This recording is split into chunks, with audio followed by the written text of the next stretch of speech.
بسم اللہ الرحمن الرحیم۔ السلام علیکم۔ چلتے ہیں آج کی کہانی کی طرف۔ بادشاہ بہت ظالم تھا۔ جس شخص سے ناراض ہوتا تھا اس کا سر اسی وقت کٹوا دیتا تھا۔ اس کام کے لیے اس نے ایسا جلاد رکھا ہوا تھا جو گونگا تھا۔ گونگے جلاد کی زبان پہلے ٹھیک تھی، لیکن جب گنگول بادشاہ نے اسے اپنے پاس ملازم رکھا تو اس کی زبان قلم کرا دی تاکہ وہ کسی کو بادشاہ کے ظلم و ستم کے بارے میں کچھ نہ بتا سکے۔ جلاد کو گنگول بادشاہ کی اس زیادتی کا بہت دکھ ہوا تھا، مگر وہ بادشاہ کے آگے بول نہ سکا تھا، کیونکہ اسے ڈر تھا کہ کہیں بادشاہ غصے میں آ کر اسے قتل ہی نہ کروا دے۔ گونگے جلاد نے اپنا دکھ دل ہی میں چھپا لیا تھا اور چپ چاپ محل کے تہہ خانے میں انسانوں کو ذبح کرنے لگا۔ کئی بار بے گناہ انسانوں کے سر کاٹتے وقت اسے ترس آ جاتا تھا۔ اس کا دل چاہتا تھا کہ مظلوم شخص کو قتل نہ کرے، مگر بادشاہ کا حکم مجبوراً اسے ماننا پڑتا تھا۔ ایک دفعہ کا ذکر ہے کہ اس ملک میں ایک سوداگر بچہ ہیرے جواہرات بیچنے کے لیے آیا۔ وہ جب شہر کے سب سے مشہور سرائے میں رات بسر کرنے کے لیے ٹھہرا تو کسی چور نے اس کے اصل ہیرے جواہرات چوری کر کے ان کی جگہ نکلی ہیرے رکھ دیے۔ صبح سوداگر نکلی ہیرے جواہرات کی پوٹلی لے کر گنگول بادشاہ کے دربار میں گیا تو شاہی جوہری نے ہیرے جواہرات دیکھ کر شور مچا دیا کہ یہ تو سارے نکلی ہیں۔ گنگول بادشاہ یہ سن کر آگ بگولا ہو گیا۔ اس نے اسی وقت سوداگر بچے کا سر کاٹ ڈالنے کے لیے گونگے جلاد کو اشارہ کیا۔ حکم ملتے ہی چند سپاہی سوداگر بچے کو پکڑ کر اس جگہ لے گئے جہاں گنگول جلاد لوگوں کے سر کاٹتا تھا۔ گونگے جلاد کو کچھ پتہ نہیں چلا تھا کہ گنگول بادشاہ نے اس غریب سوداگر کو کیوں سزا دی ہے۔ ویسے اسے سوداگر بچے کی نوجوانی دیکھ کر ترس آ گیا تھا۔ اس نے سپاہیوں کے جانے کے بعد اشاروں میں سوداگر بچے سے پوچھا کہ اسے کس جرم کی سزا ملی ہے۔ سوداگر بچہ بہت گھبرایا ہوا تھا۔ اس نے رو رو کر بتایا کہ وہ بے گناہ ہے۔ ایک تو میرے ہیرے جواہرات چوری ہو گئے ہیں، اوپر سے مجھے سزا دی جا رہی ہے۔ گونگے جلاد نے جو ہی سوداگر بچے کی درد بھری کہانی سنی تو اس کا خون کھولنے لگا اور وہ سوداگر بچے کو بھگانے کی ترکیب سوچنے لگا۔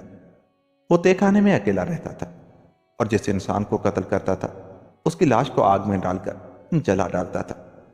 سوداگر بچے کو نہ اس نے قتل کیا اور نہ آگ میں جلایا، بلکہ اسے اپنے ساتھ لے کر اپنی کوٹری میں چلا گیا۔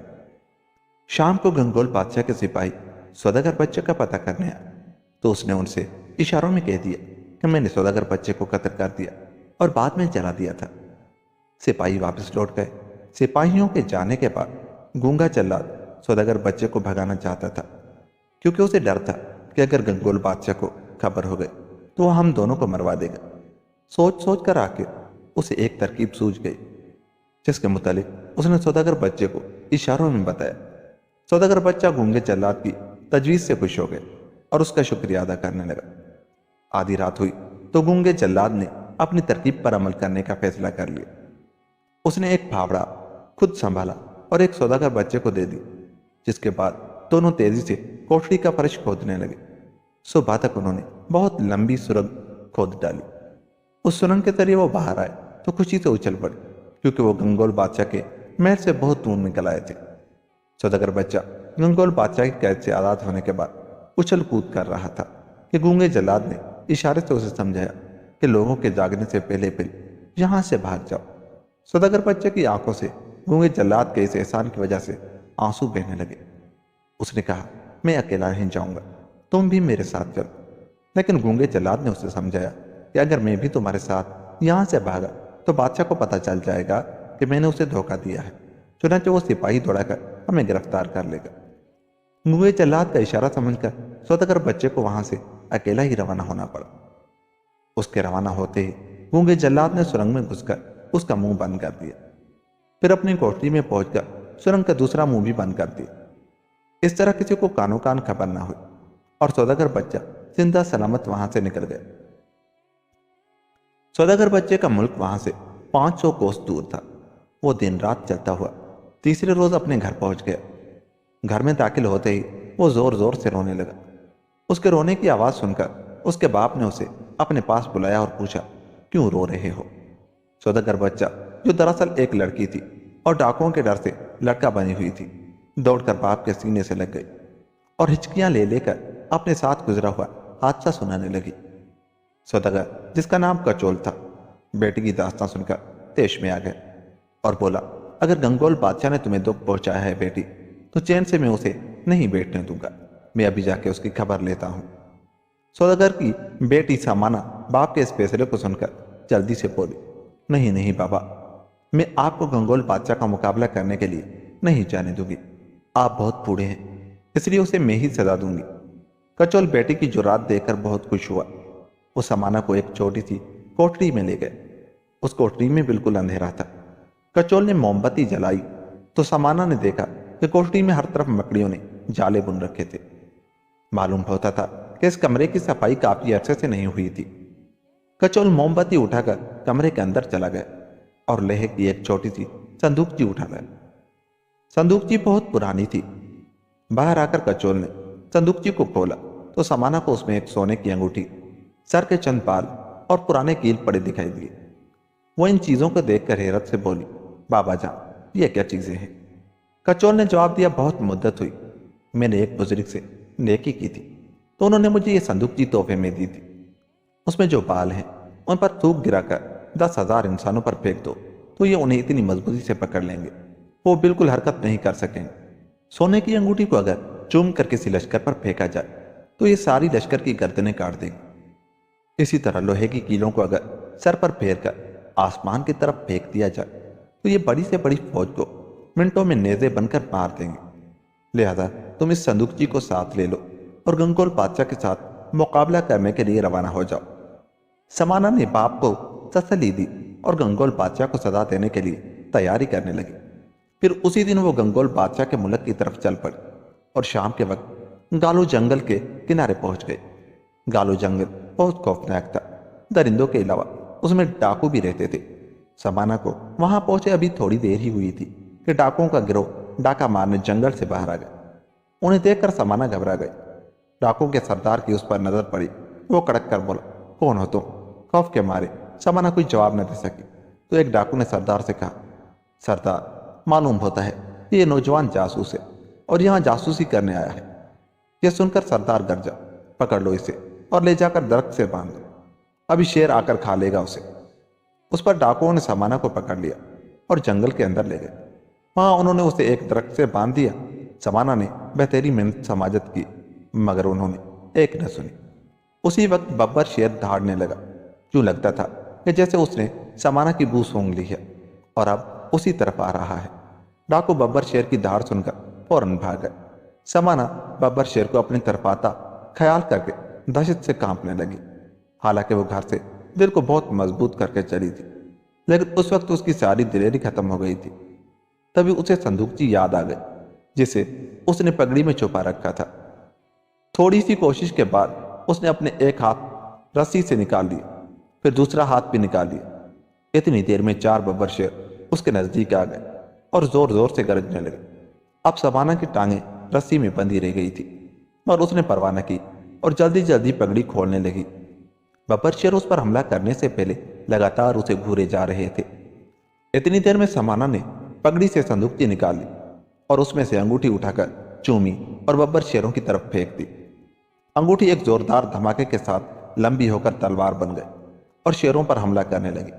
دیکھتے ہی دیکھتے اس نے تمام ببر شیروں کو قتل کر دیا اور دوبارہ سامانا کے پیروں میں آ گری۔ اس کے ساتھ ہی پھر سے انگوٹھی بن گئی۔ سامانا انگوٹھی کی کرامت دیکھ کر بے حد خوش ہوئی۔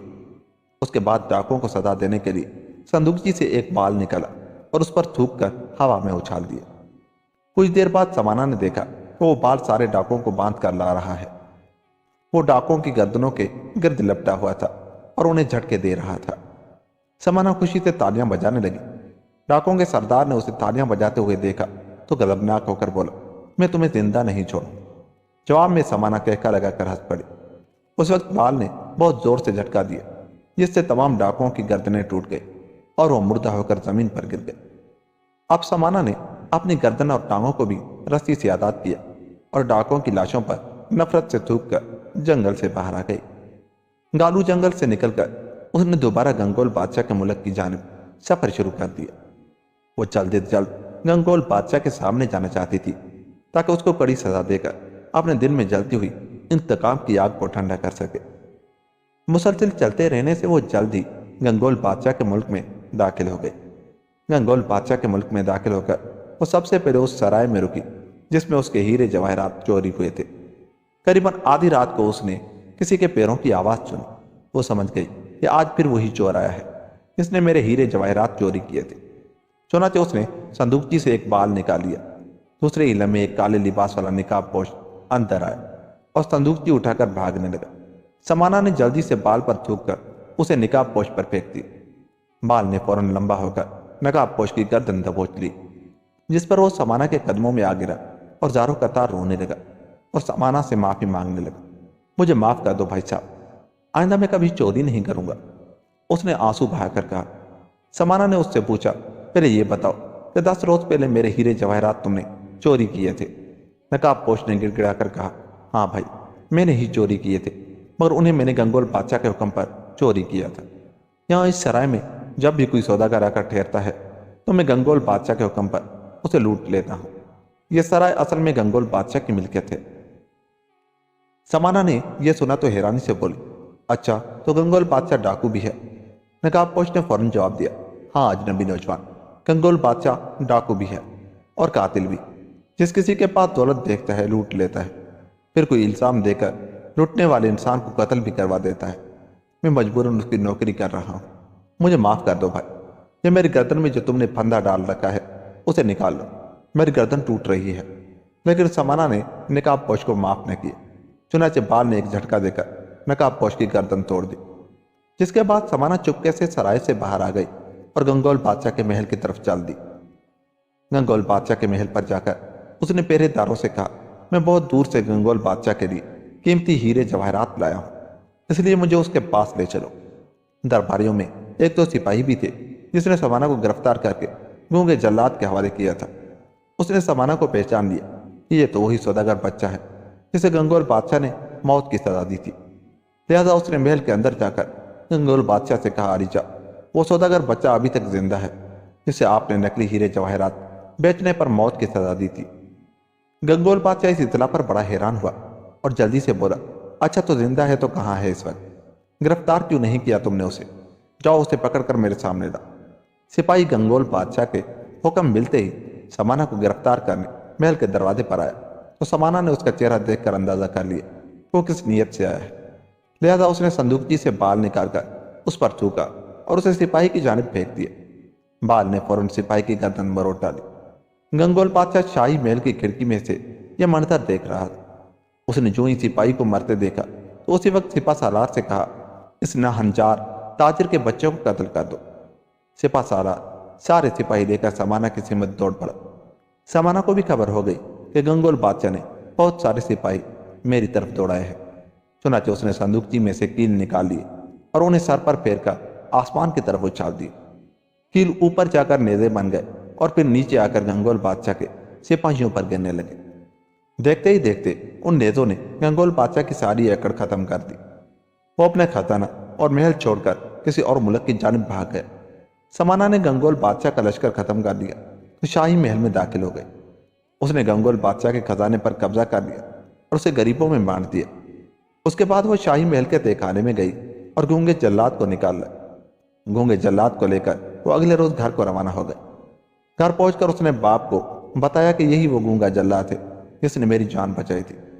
کچور سوداگر گونگے جلاد سے مل کر بہت خوش ہوا اور اس نے سمانا سے کہا، اس گونگے کو ٹوچی بزرگ کے پاس لے چلو، وہ اس کے لیے دعا کریں تو یہ دوبارہ بولنا شروع کر دے گا۔